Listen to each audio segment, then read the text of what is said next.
Chris? What's up, dude? We're here. Yay. We were getting spicy off mic.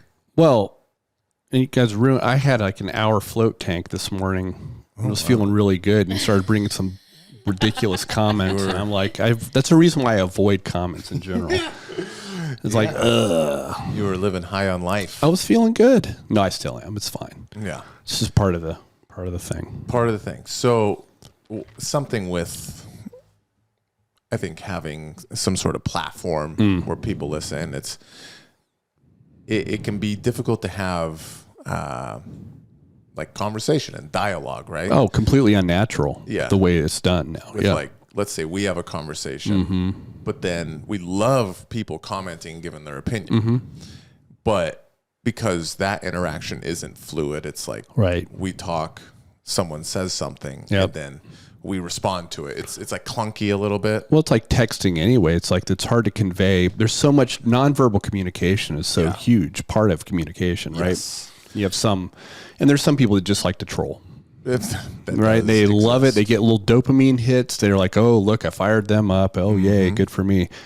Whatever. I mean, if someone has something constructive and a good topic, I think it's great. That's the whole purpose of this thing, right? Yeah. Yeah, but some people, I'm just like, you guys, you'll pick one piece and, it's like, did you even listen to what we're saying? Right. Probably not. And with that, we had a few comments come out because we talked about different training styles and different theories and methods and stuff, including the ecological method, which I feel like we did not say is bad, but there is a tribalism that goes on with this. Dude, I went out of my way to be diplomatic, and I truly believe it. I think it's very valuable, but I also think that was an absolutist comment. Everything else is a waste of time, and then you try to back up and like, well, if someone pushes back, then they try to use a lot of big words and try to seem smart and double down on their position. That's not what we said. If you want to go argue with someone, go argue with someone that says ecological training sucks. Right. Which I don't think it does. I think it's very valuable. Right.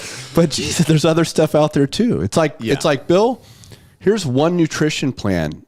This is it. It works for everyone. No, it doesn't. Right. So that's my problem. And this stuff exhausts me. Yeah. Which a couple of the big fans of the Sounders and these guys. All right. They were trying to pick our points apart, and which is fine. Of course. I'm not saying I know everything, but at the same time, I don't think these guys know everything. All right.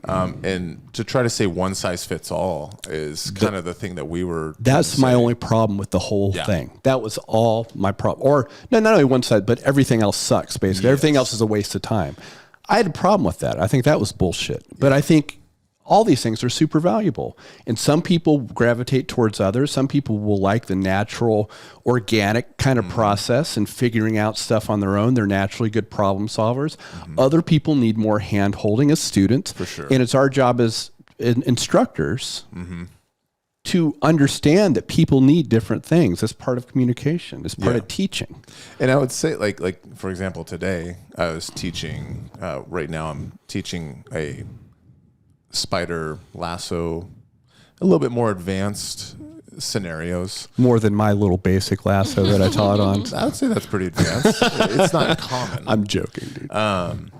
But like today, I put them in a scenario that you could consider as, please save the comments if you're gonna be like, that's not fully ecological. Oh my God. I don't want to hear that. But dude, I set up a scenario where, okay, this is the position we've been working on for a couple weeks.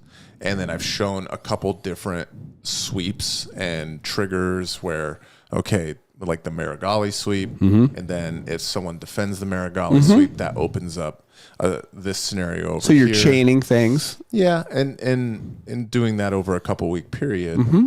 And then today it was, okay, Uke, you're going to sporadically give reactions, and the person playing guard, I don't want you to necessarily go for the sweep completely. I just want you to get into the position. So if you're going to go for, let's say they go to combat with a knee up on the spider side, that means I want you to go into Marigali, which means the lasso goes from a lasso hook to keeping the lasso and then hooking underneath. Yep. Totally. That's up. Yep. And I just want you to get there, and then I want the uke to react.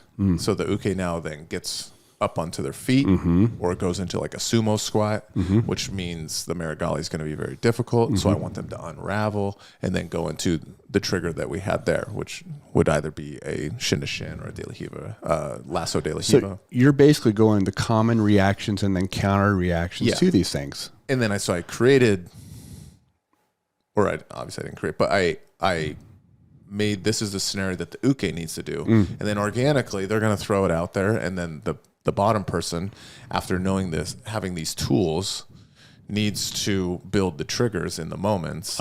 So as it's happening, they're quicker on reaction time. Because they've seen it before. Right. Rather than just, okay, they do this, we get into the position, and then we just drill that a whole bunch of times. There's a place for that, I think, as we already talked about. But I think as we develop and we know a move, now it's time to throw in like the ecological thing, which is the organic nature and unfamiliar, the rigidness of drilling goes kind of out the window a little bit. Totally.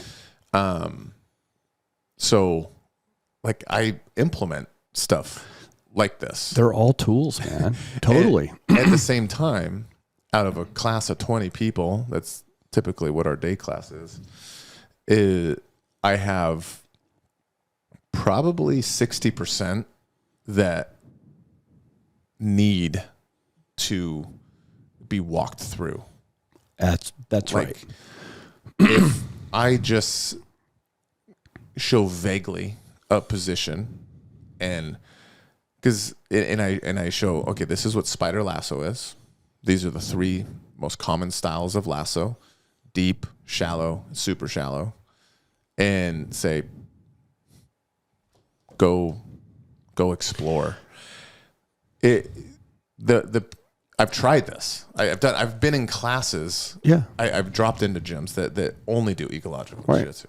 So I experience it, and it's like one of these things where, guys, there's no one size fits all for the human brain. No. And it's going to frustrate some people where they're going to be like, screw this. It's why I dropped out of high school. Well, that's such a good point. There's a one size fits all system. That's why I was a D student in high school, because I was just, I have ADHD, but I was bored as shit. And it's like, this sucks for me. And, you know, there's a couple of people that want to like just completely challenge our opinions. Like, once again, we're not saying it's dog shit. We're not saying it's bad. Far from it. Yeah. We're saying it's actually quite good that people are exploring it. But just like anything, don't like commit to it like it's end all be all. Especially just the same as Gracie Baja isn't the end all be all best jiu-jitsu academy in the world. Especially for the beginning grappler, man. Yeah. To me, and once you get some, you get higher levels, and people start getting more intuitive with their jiu-jitsu, learning about different, and can implement some of those conceptual things to different situations by themselves. But that, for many people, that takes time to develop that, right? And, you're not always going to, it's not, anyway. Yeah. I think we were very open and diplomatic. If you go back and listen to the episode, I think we're very complimentary of it. And then, of course, you're going to have people that are in the cult of ecological training, and they're going to say what, if you say anything contrary to what they said, they're going to attack you. It gets very it's dumb, man. Veganism-ish. Yeah, it's culty. Yeah, so we got to get away from that a little bit, I think. Yeah. So, anyway, yeah, for sure. I mean, it's like one of those things that we got 2 long comments, and it's like we could probably like dive in deeper on these comments, but like for now we had some other stuff to talk about. But I had just noticed them because they were in the last day or 2. Yes, you read me that one talking about first principles and all that stuff. It's like, bro, and Olivia, get the thing ready. I'm gonna quote my book. Oh, okay. All right. The very first part of my book, I discuss why nutrition research is bullshit. Okay? Hey. Because they rely on very observational, easily confounded, basically surveys people fill out for data. Right. And I talk about first principles and how those are important, going back, okay, what do we know of biochemistry, physiology, and all these things? Do these observations make sense in that lens, right? So I don't know what the point was into that. Yeah. Anyway. We're retards. Apparently. Well, thank you. Well, I mean, I've been called worse, so I get it. Me too. So those comments will... Yeah, before I get really grumpy, we can probably... But we appreciate the opinions. And yeah, for sure. Just know that we're not trying to say one thing or the other. For sure. It's just, I learn a certain way, which is different than how you've learned. Yep. Different than how Olivia learns. And before you get all emotional on a reply, listen to it and listen to the whole thing and look at it as a whole and see what we're actually saying and not, anyway. Yeah. But we had some, what were we going to talk about today? You changed that subject, didn't you? I did. I like it. I'm already changing. Probably a good idea. Well, I guess there's a couple. Do you want me to talk about? Just give me something. Okay. How about this? Anything. Something. Bill's like, shit. How do you pick a drilling partner? How do you pick a drilling partner? What do I look for in a drilling partner? Yeah, so let's say you're a lower belt and, you're scared of, you don't want to waste an upper belt's time because they feel like they're not getting enough, maybe reps or good reps, but you don't want to go with someone else who's also a lower belt like you, like a white belt, because then you feel like you're not going to be doing things correctly because neither of you know how to do something properly. So how do you pick a good... So let me alleviate something right away. The first thing, most upper belts are not going to feel that way because what it does is it gives them an opportunity to dissect what they do and maybe give you pointers. Sometimes they do things and haven't thought about, well, what do I actually do? That's the same reason why I think Bill elevated his game. So when he started teaching, you really can then put a mirror on yourself and say, well, okay, what am I doing different? Why is this person having a problem? And it's actually very helpful for that upper belt. Okay. And if they don't feel that way, then find someone else. But many upper belts are going to appreciate that. So that's number one. Yeah. I would say being an upper belt, there are times that if I go to class, I do want to drill. I want to be able to get reps in. Mm-hmm. I don't really want to have to walk someone else through a move, or I want legit drill time. Okay. So there are times that I might go in there and intentionally be like, okay, who do I know is going to just get reps? I'm not going to have to explain every little thing and stuff like that. In those moments, I am I'm zeroing in on people that I know are similar level or higher. I know I have a grasp on the move, but I just want to get some work in on it. So I'll zero in on someone from a skill level standpoint. Now, size, that can come into play as well. Where if I'm in that kind of mood, I'm probably not gonna steer towards the really big person that's a lot bigger than me or a lot smaller than me. Because for height. Limb length makes a difference too. That's kind of part of that. Yep. I would say because that's a pretty unique scenario, especially for my division. I'm not going to run into a ton of 6'5" people in the middleweight division. Not that they don't exist, but it's going to be more rare. So that can happen, but as a lower belt, you don't have to worry about that because I won't even be available for you to grab because I'm comfortable with that group because I'm an upper belt. I've been there for a while, right? Yeah. You would assume that you're going to go link up with someone right away. I know that Glenn's right over there, and I'm I'm going to zero in on him. Right. And then Mac and I are going to drill, or Jake, or something like that. Someone where it's I've kind of already zeroed in on him, and I won't really be available. If you're a lower belt, don't worry about taking up an upper belt's time. No. If they're don't have a partner or they're just wandering or something, then they're available. I look at my job because everyone has put in so much time for me when I was a lower belt at that academy through the years that I look at it as, even if I wanted to get some drilling in myself and someone is there just hanging out and needs a partner, I feel obligated in a good way, not to go and help them. at the expense of maybe some of my own drilling, because I think it's the right thing to do. Yeah. And like this mentality I'm talking about having is more rare. Like I don't have that too I'm often. not saying you do, but but let's just say you're getting ready for a competition. Exactly. You want to get sharp. Those are situational things that absolutely. Yeah. But I just don't want I don't think a lower belt should be worried about asking an upper belt to go and drill with them, because that's, if you can find someone that's willing to drill with you like that, it's the best.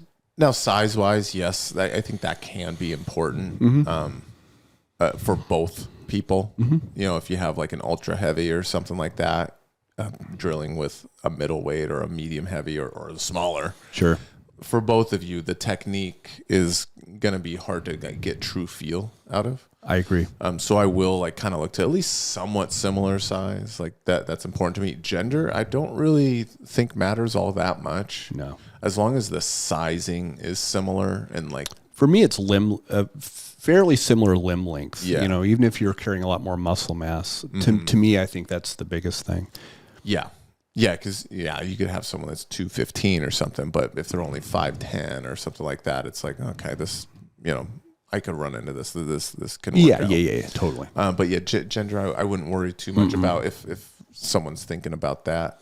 I would even argue that some of the female upper belts are pound for pound more technical a lot of the times. Sure. Because they've got to be. Well, I think sometimes people think that like if it's a female, like, should I only drill with females?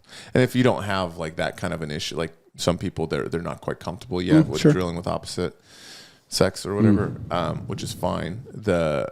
If that's not an issue and you don't care, I wouldn't really think about it. Nah. Yeah. That's a good question. Well, can I kind of tack on to that? Yeah. Of course. This was not a question, but it just popped into my head.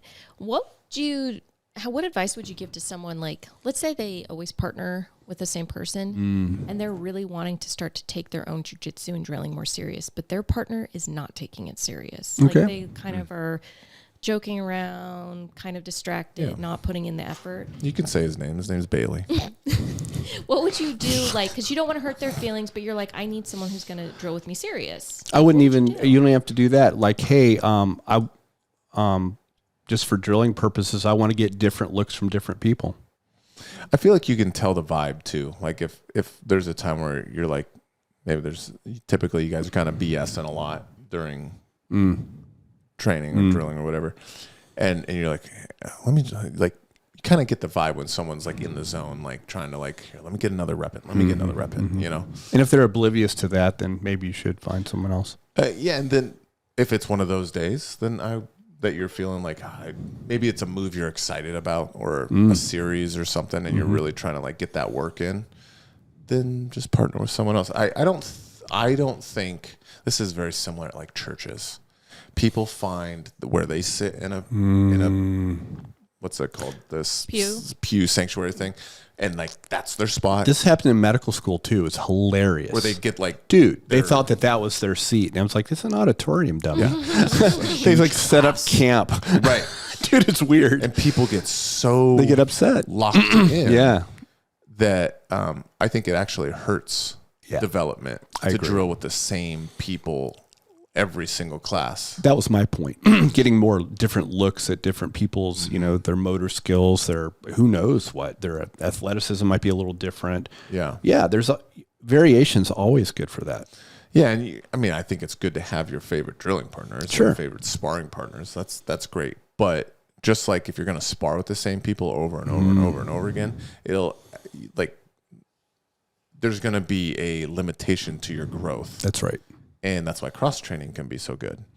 And same with drilling. If you're just going to drill the same people, like I think you're actually kind of hindering your growth a little bit. But if you're not concerned about growing in like a speedy fashion, you're just like, well, I'm just having fun. And it's more of a social thing for you. Better for the community. Absolutely. It's sweet. You do it. Sure.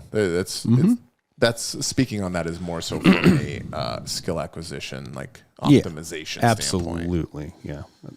Yep. Yeah, that was good. Okay. Does that answer that, you think? I think so. I think so. Yeah. Don't worry about it. Just go ask someone. Mm-hmm. Yeah. Don't worry about offending the partner that you usually drill with. Yeah. And Well, have some tact. but also if you're the partner, if your normal go-to partner drills with someone else, don't take it personally. Oh, yeah. You know, don't like it's. I think it's a good practice just to mix it up anyway. Yeah. Don't try not to. I will never drill with anybody but Bill. We know. Just joking. I was like, wow. Ugh. To each their own. Yeah. It's because I give her all my reps. Oh, yeah. Oh, that's funny. Well, we were talking about this on the way here, but just personal question. What's your favorite type of roll? You're asking me? Both of you. Like, I like the Hawaiian. no, not Hawaiian a bread roll. sourdough. No, not a dinner roll. Oh, Not sushi. okay. What kind of roll? Yeah, like as in like, do you like getting smashed? Do you like flow? Do you like more creative? You like to do your A game? Like what kind of rolls do you like? Interesting. I need a variety. And the more I seek out that variety intentionally, the more I like it. So I don't have it's always good to have someone right at your skill level. It's kind of fun where you're going just move for move, counter for counter. You make a little mistake, they capitalize on it, keeps you real sharp. That's always exciting. Yeah. It's always dynamic. It usually ends up being a very cool chess match. But it's also fun to have more of a playful type of, I'm trying new stuff and I'm missing it, but whatever type of thing. And then sometimes, more rarely, it's good to have what I call the self-defense roll, where you get a big, strong new person that you're like, I gotta just keep from getting injured and just kind of stay safe, because that's valuable too. I mean, I gotta admit, I don't seek those out too often, but I still do. But I don't know. I think there's something that I like about both the kind of the playful role and kind of the going head to head, like with someone very similar to your skill level too. And I've gotten to enjoy more and more because I feel like the benefits of getting someone that is significantly better than me, where I'm just where they're exposing my bad habits consistently. And then I'm getting subbed over and over in a certain thing. And I think I'm learning a lot from that too. So I don't really have the most enjoyable, I think, is just being kind of more free form and trying new stuff. And, I mean, but I don't know. Where intensity levels maybe down a notch. But Yeah. I mean, so I don't know that I dodged your question. What about you, Liv? I definitely like if I had a preference, it would be more of like a creative role, kind of like what you were talking about, Chris.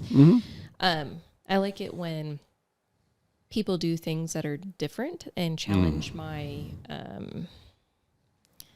challenge me in the sense like it's more of a mental game. Right. So I have to be like, oh, I'm in this position. Like, how do I get out of it? Okay, what grips do I need so that I have the advantage when I get out of this like entanglement versus just like smashing or getting smashed. Like I find the creative side where I can be creative in the roles to be the most enjoyable. You're right, Olivia. And I take that because you asked me what's most enjoyable versus beneficial.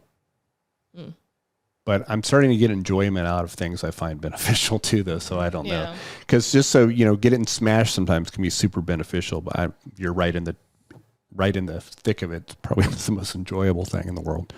Yeah. Yeah, I'm kind of with you. I think if I had to choose, I kind of like that more playful, creative, like I'm rolling someone that has a real different game and you get put in positions maybe you wouldn't normally get put into, so you really have to like think, okay, like how do I get out of this position and with the advantage, like. Yeah. There's something about those roles that are nice because you kind of lose the fear of getting injured. Exactly. That kind of like worry that can kind of always be there on the really intense rounds where like maybe you're very even, but like it's like a dogfight. That those ones, there's always kind of like, oh man, if I dump him here, like that could hurt him. Or if I really try to get out of this. Like, I can turn my knee bad. Like, hopefully he sees that or something. Right. You know, they're gonna, or submission, like, this guy throws arm bars on hard. So I have to be I'm looking right at you, Big Daddy. I do not throw arm bars on hard. You were my uke and you about freaking ripped my arm off on Saturday. Really We well. weren't even rolling. Like, this is how you squeeze. I'm like, up, tap. Yeah, I popped at my Mac's elbow today when he was my uke. You did. Weird. You did that to me too, Bill. I see a pattern of behavior. I learned from Andrew. Right? You're supposed to here we put go. a technique on correctly. Yeah. Well, you did. Don't blame him. You did a good job. That's funny. That's very interesting. But you know, you have those rounds that are super tough and stuff like that, and you know, like you're gonna have maybe you have to have your verbal tap ready, right? Mm-hmm. Or your antennas up for theirs, you know, depending on how that goes. So those kind of funner rounds that you can explore position and kind of not worry about who's winning, but still like have the tactical thing of like keeping track of points in those creative rounds can be pretty fun, because that's going to challenge your mind of like, man, where'd we start?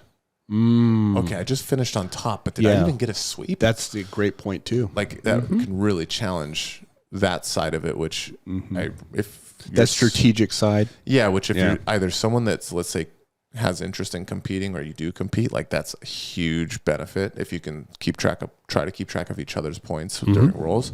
Or if you just want to have more fun in training, try to keep track of the point system, because it turns it into a legit game.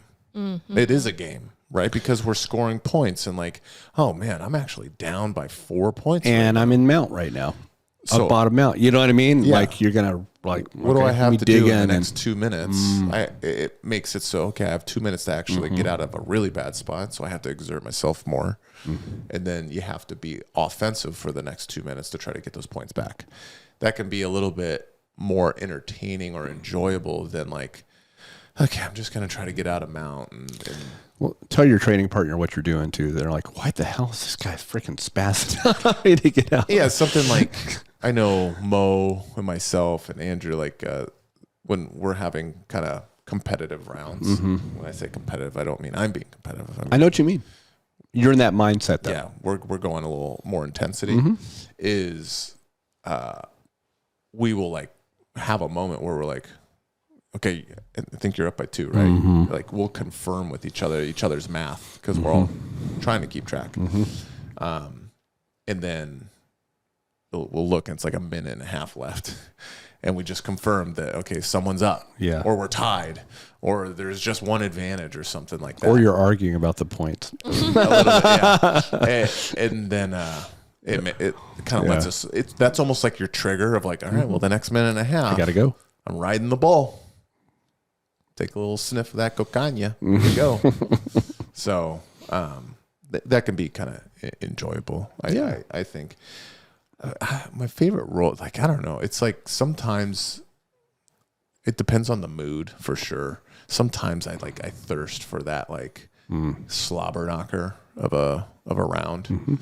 But I really like it when people are offensive. And what I mean by that is like not offending you. You? No, you said when they're offensive. Oh.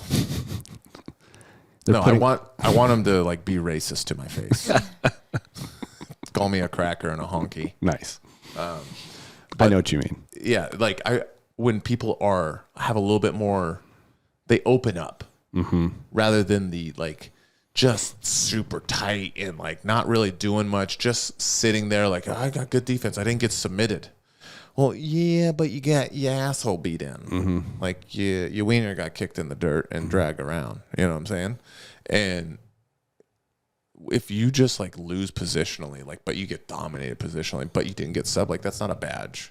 It can be, let's say, if you're heavily outranked, right? Totally. Or maybe like lightly outranked, but then super outsized. You know, if there's a guy that's 280 pounds and comes in, like I'm not necessarily thinking, I'm gonna see if I can sub him 5 times. Unless he's a dickhead, then maybe. But I'm more so gonna be like, I'm gonna start on bottom.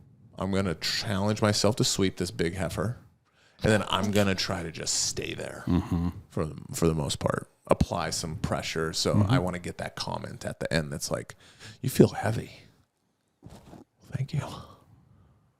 You start eating ice cream again. Yeah. I had a pint last night. I know. I can tell. I'm a little stuffy today about Good it. side control. Stuffy, but good side control. Yeah. So that's definitely depends on the mood. You know what? Yeah. That actually makes me want to know, is being not getting submitted and being defensive, is that something you should pride yourself in? Well, depends on situation. Yeah, like I said, it depends on the situation, right? Like sometimes, yeah, I think what if that's all you ever do? Yeah. No. You don't want to just be like, I'm the hard to submit guy or girl, right? Like I don't think you should make that like a finalized goal. Having good defense, for sure. Yeah. I always say in class, if you have a good defense, you can open up your offense because you trust, okay, I just shot a crappy triangle and I failed. And now the person's passing my guard deep. Well, if they get the guard pass, I'm comfortable because my defense is good. Right. And I feel like I'll get back into a good spot, blah, blah, blah. But I think just resting on the I'm just hard to submit is probably not good jiu-jitsu. No. Right? I agree with you. Yeah. It's not well-rounded for sure. Right. There's going to be a point where you're going to like, I think we've had a partner or two in the gym that had to go through that where they were always very stingy, difficult to submit. But it got to a point where it was like, okay, it's time to expand. That's right. And maybe that's a mental thing of tenacity. Maybe there's a little bit of lack of skill in there that needs to be developed. Like offensive skill? Yeah, like, you've just focused on the defensive things so much. And maybe that's just because you don't want to be looked at as being spazzy. You don't want to hurt somebody. It's not necessarily like a bad thing, as in like it doesn't have to be a negative thing that why you were like that, but it turns into a negative thing when over time, I think. You can really hinder yourself. Yeah, and then it stops to be less. It's less enjoyable for your training partners that are rolling with you at some point too. You're kind of like, well, because we like to have give and take, right? With training, and if you're just sitting there just avoiding getting submitted but not mounting any offense on person, they're kind of like, okay, well, yeah, it's kind of, I kind of look at similarly. It's topical, but like Aljamain Sterling, he was throwing a lot of heat at because he did a jiu-jitsu match. I don't know if you knew that, and the guy pulled guard and like butt scooted on him, and Aljamain just would not engage, right. And then he talked a bunch of shit about jiu-jitsu or whatever, or whatever, and so. My main point with that is how are you going to win a match standing? And I consider myself, I wouldn't call myself a judoka, but I have a very deep infatuation with judo. Yeah. And I very much like judo. So, but at the same time, I'm not winning the match standing. So if someone pulls, they're just getting down to the nitty gritty and the finishing part of what jiu-jitsu is. And maybe they're a guard player and that's where they want to be. Sure. And that's probably why you would pull. But my point is like, yes, you can knock someone out with a throw or some stuff like that. Super unlikely. It's why, like, how I say it, I don't think people need to get so wrapped up in like being this one thing, because people will start to kind of like frown upon like other things. So let's say like a guard puller, you frown on because you're like, well, I'm a wrestler. Like, you stand up. Okay, what you stand up, then you take them down. Then what? Or a judo person, you get pissed because someone just sat because they don't want to get thrown on their head.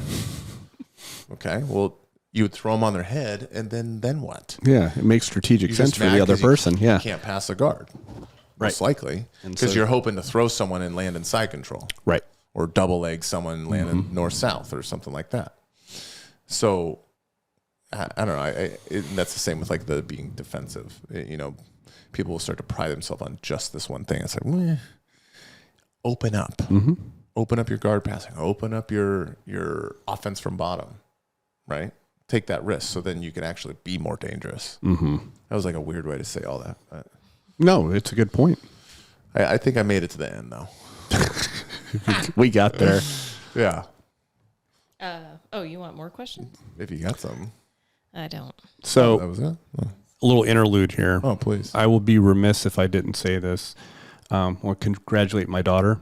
Oh, yeah. She had a long journey to blue belt. Azul. And she just got promoted last week by her professor down in Colorado. Very, very cool. Because she's had she's on the podcast before. She's had a lot of stops and starts. And She stayed on the grind. yeah. It's a big thing. It is. And the thing that could be cool is like, and this may be true, maybe not, is she's done so much work. She's had a lot of pitfalls. Stepped in a lot, not intentionally, obviously. It's just life happens. And she stayed on it. And this is one milestone of many that she's going to have. But we all run into these things. Sometimes it's more spread out than what she's had, right? Oh, for sure. But you just stick with it. Yeah. It's funny, though. She's like, already has anxiety about the belt. Yeah. I was like, get used to it. That just does not go away. No. It gets worse, I think. Yeah, that's one of those tough things where it's like getting promoted and in that weird... You might have moments where you're like, yeah, I'm feeling good. And then when it's about that time to get promoted, a lot of the time you're just like, oh, really? Yeah. I was talking to one of our brown belts that I was like, man, you might get black belt by the end of the year, buddy. And he's like, shut your effing mouth. Yeah, I don't want to hear it. He's like, I don't feel anywhere near ready. And it's like, I think that is so common. Like, we always look, when we remember brown belts back in the day when we started, they're wizards. Black belts, you don't even like comprehend how good they are. They're just whatever. Purple belts beat the crap out of you. Blue belts seem so good at early white belt. And when you start to get that, like, let's say that purple belt, because that's when it's like the bigger jumps are. Yeah, for sure. Is you're like, there's no way I'm like as good as, and you remember the purple belt that beat you up, that maybe he's a black belt now, or he moved or something, and then so on and so forth. And when it starts getting to black belt, you're like, there's no way. Every black belt knows so much less than they thought they would at that moment. Yep. When they got promoted. Yeah. I was just talking to her about, I'm like, what, you and I have been a black belt a little over a year. Yeah. And I mean, it's still an adjustment period, man. Trying to figure out. And I've almost doubled my efforts of really digging down and getting my weak, addressing bad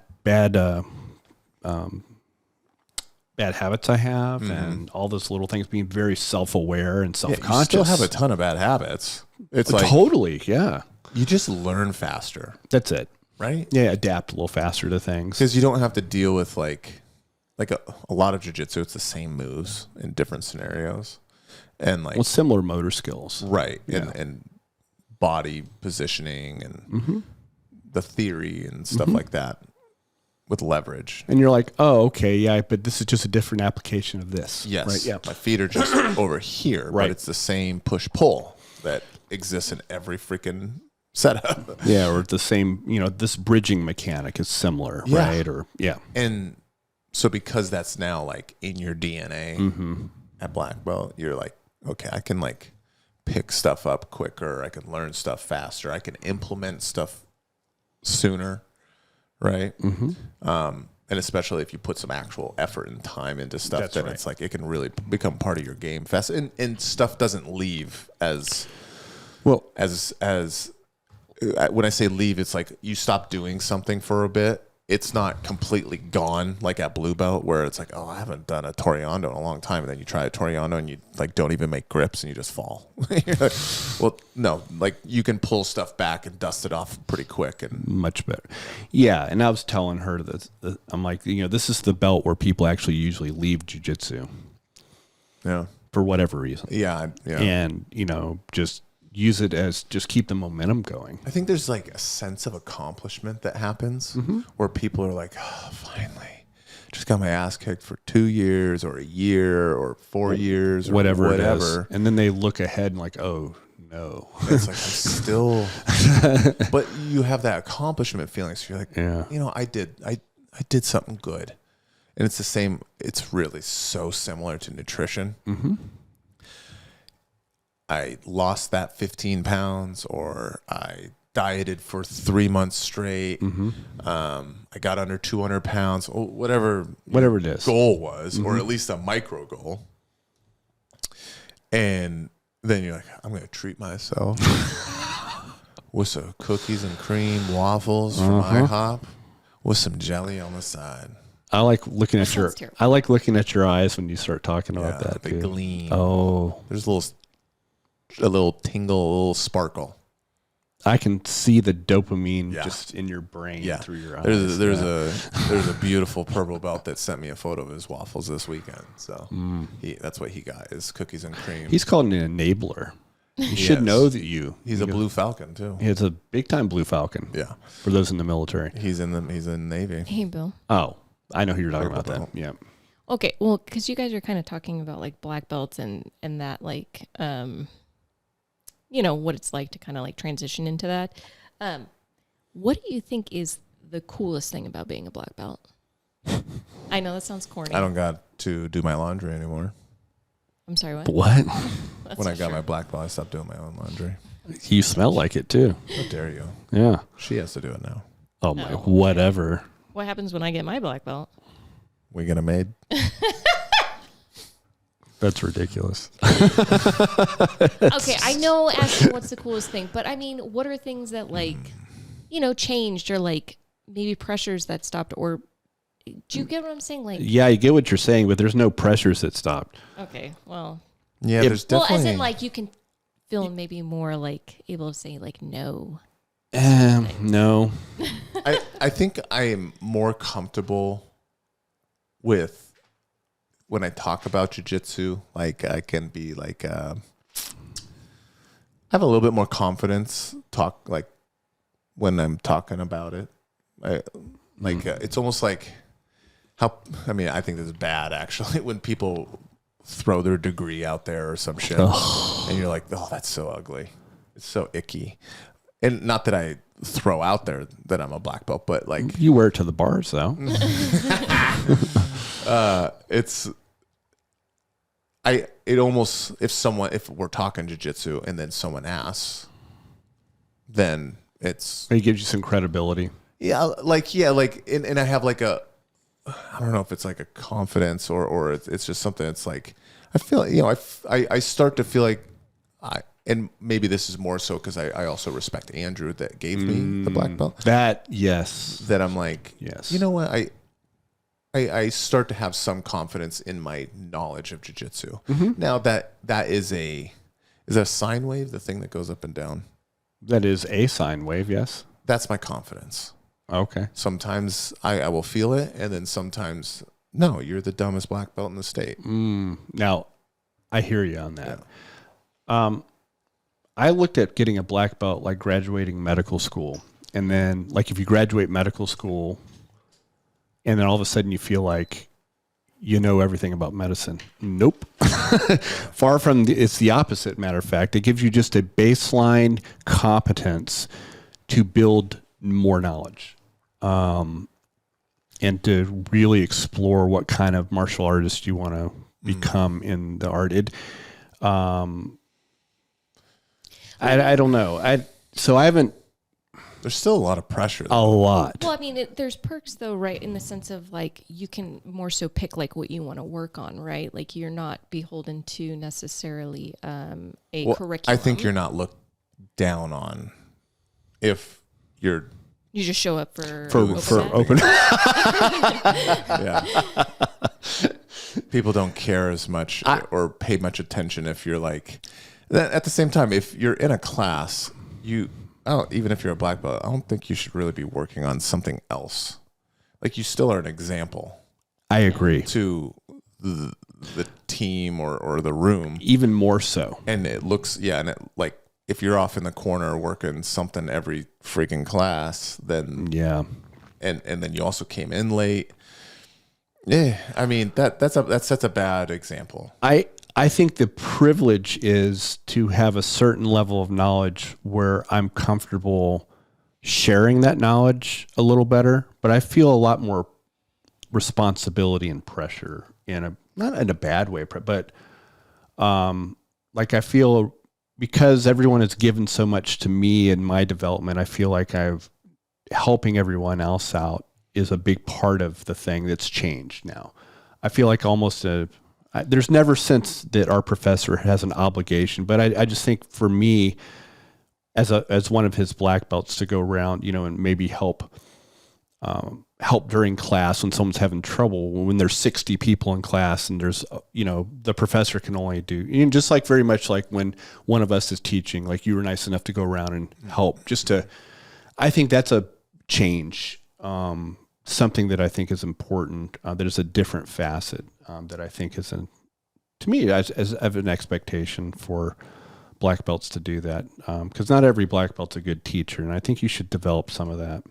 It's hard to say what a cool thing. Yeah, well, I don't know. Or maybe I should say we could switch to what are the hardest things that that's a better becoming a black belt. I can answer that question. Or What do you got? No, just kind of some of the stuff I was just talking about, right? Man, just making sure I'm representing my academy well, and not being like, oh, that guy's a shitty black belt, right? Right.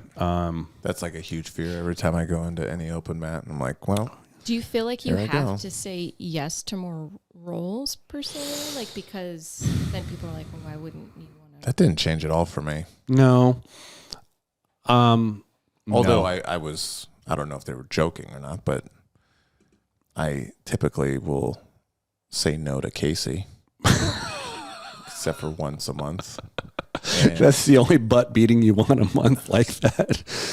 And people give me shit for saying no to rolling with them, so I don't know if that's real or they're just giving me shit. So probably a little bit of both. Yeah. No, there's a sense of responsibility, I think, that's inherent in that. At least I feel there is. Some people may not at all. Yeah. And I want to make sure that what I'm showing people is technically correct. There's more pressure on that. I don't want to be giving bad advice, because I think if you're like, not that there's some amazing purple belt instructors, don't get me wrong, but let's say you're a purple belt and you're kind of teaching. I didn't have the depth of knowledge to be really confident. And I think I'm a little more confident. And then I know when I'm screwing something up more. I think it's harder. I don't think to me, I'm proud to represent the academy as a black belt, but I don't think I'm, Do you think there's more humility as a black belt in the sense of realizing how much you don't know? Yes. There can be. Some people, it goes the opposite, and they just think they're the cat's pajamas. Oh, my God. I'm very self-conscious about that. Same. When I have brown belts and black belts in my classes, yes, I get very like, oh, gosh, what am I doing? Like, am I messing up? Am I forgetting something? Sure, but I mean, I think that's what I'm saying, because you want to do well. You want to impart information well. Yeah, it's like after you showed me to show that armbar. Yeah, I went home and fretted because I left out something. He did. He told me. No, I know, but that's my point, and because you have a higher standard for yourself, and so I think there's a more. You still, made my arm sore. But it worked, whatever you did. But yeah, no, I don't.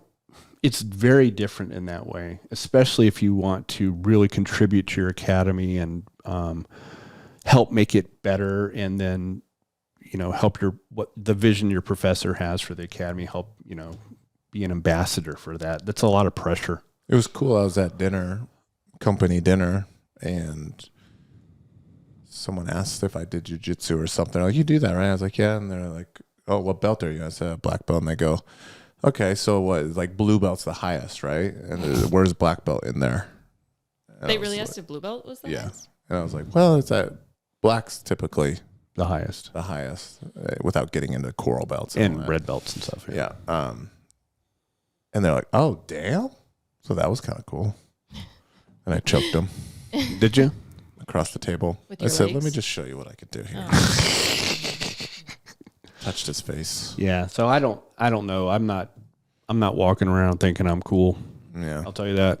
We know. Do you think black belts should know how to explain certain movements to get their black belt? That's quite a topic. And that's what we're going to talk about in the next episode. Let's do that, because that is a great topic to get into. And that's way too much to do in this short amount of time. That's a spicy topic. It is very much so. Yeah, we had a conversation. There's some of the best jiu-jitsu people in the world as competitors that probably aren't the best teachers. Yeah, I'm sure we're going to be quite opinionated on this one. So, maybe we can do an all or nothing, right? And be very divisive. check out Greg Saunders' Ecological Jiu-Jitsu, standard jiu-jitsu. If you want, I'm gonna give you a field that sobriety test here, and it's slurring your words and stuff. I know. Gosh, I shouldn't have had that ice cream. See you later, y'all. Later.